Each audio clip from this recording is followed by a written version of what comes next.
The greatest commandment is the commandment to love. At the time of judgment, the only criterion is love. God is love. 1 John 4:8 says, the disciple of love, the evangelist St. John the theologian, tells us, this phrase hides within it the entire essence of God, the entire truth about his existence and about how he desires to relate to the world and his creatures. God, therefore, is not simply an all-powerful entity or a dimension of power and wisdom. It is love, absolute and perfect love, love that knows no limits, that transcends all human perception and all human weakness. Precisely because it is love, God manifested this love in the most indescribable way through the sacrifice of his Son for the salvation of the human race. This superhuman and incomprehensible love led him to accept human pain, human sorrow, and finally the cross. He became flesh and went through the sacrifice of the cross to show man the power of love, which is not limited by anything, neither by death, nor by pain, nor by injustice. This love is endless and inalienable. And precisely because God is love, he also asks us to become people of love. He asks us, his faithful, to make love our first and absolute pursuit. Love, the true love proclaimed by the gospel, must be the queen of our virtues, the center around which all the other virtues revolve. Love is the foundation on which the entire Christian life rests.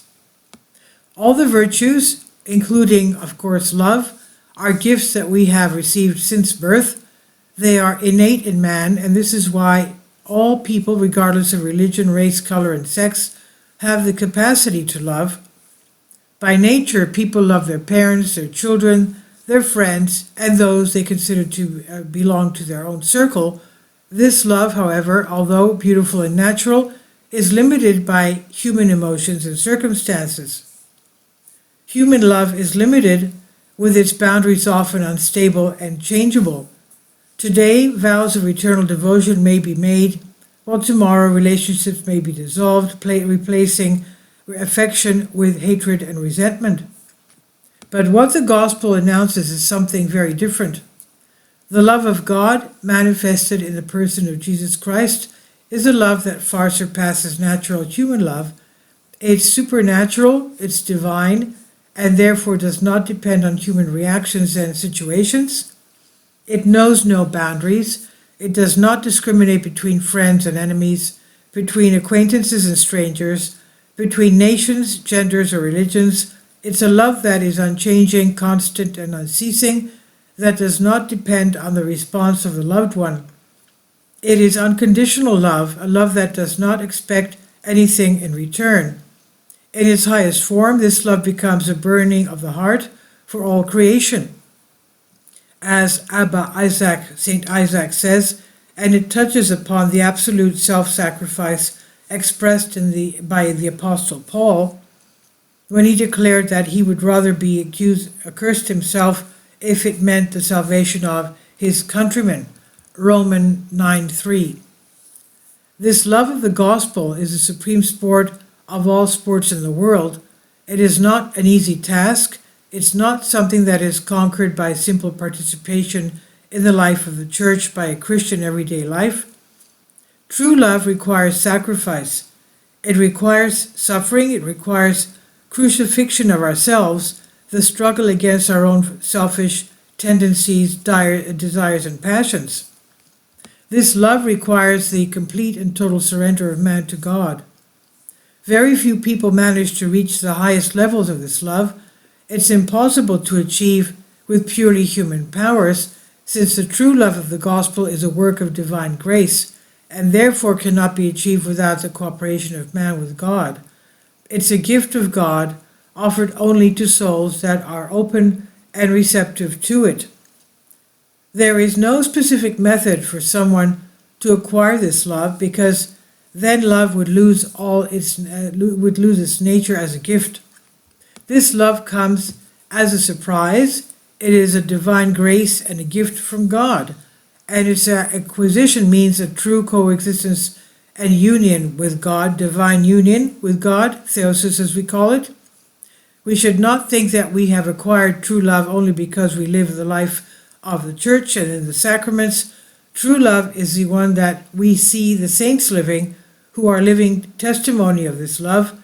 In rare cases, we may also see it in people today who have reached high spiritual levels, but this love is not something that we can program and pretend.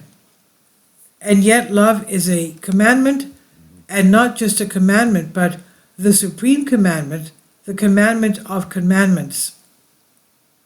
Nothing is optional. It does not depend on whether we want it. In the Christian faith, there is no if. Whether we want it or not, we are obliged to love. Love for others, and even for enemies, is a commandment that transcends human limits and constitutes the essence of Christian faith. Love your enemies, Matthew 5:44. This love is not an easy one, but a commandment that requires sacrifice and God's acceptance in our lives. Love for enemies, this commandment that has no human explanation, is the absolute power and greatness. No one other than Christ has ever dared to ask for such a thing. And after Christ, no one has the courage to repeat it, let alone to set it as the supreme commandment. The gospel, therefore, remains the most daring and revolutionary text ever written in the history of humanity. The people who live the true love of Christ are the boldest, the most courageous, the ones who show the world what it means to love in the absolute sense of the word. These are the true heroes of faith, the ones who show the face of God in human society. And this is by our friend GM, the theologian. Please leave your comments, and thank you for your support. Please support my Patreon account. The daily posts are 5 videos daily, and they are totally different from what I have on my YouTube channel. Thank you so much for your support, and that you find all my content so interesting. You'll find the Patreon account details in the description box below.